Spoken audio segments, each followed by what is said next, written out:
নামাজে একই রাকাতে সূরা ফাতিহা পড়ার পর 3 বার সূরা ইখলাস পড়া যাবে কিনা? খুবই দরকারি একটা প্রশ্ন।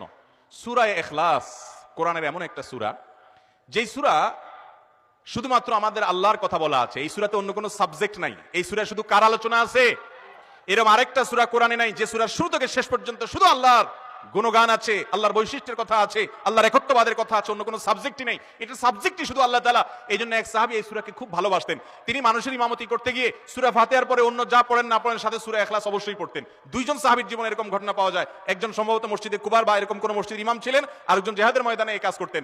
সাহাবীরা এসে বলছেন, ইয়া রাসূলুল্লাহ, উনি নামাজ পড়ালে অনেক লম্বা সময় ধরে সালাত আদায় করে, আমাদের কষ্ট হয়ে যায়। নবীজি ডেকে বলছেন, তুমি কেন এই কাজ করো? বললেন, ইয়া রাসূলুল্লাহ, সূরা ইখলাস এখানে আমাদের রবের কথা বলা হয়েছে, আমার রবের পরিচয়ের উল্লেখ দেওয়া হয়েছে।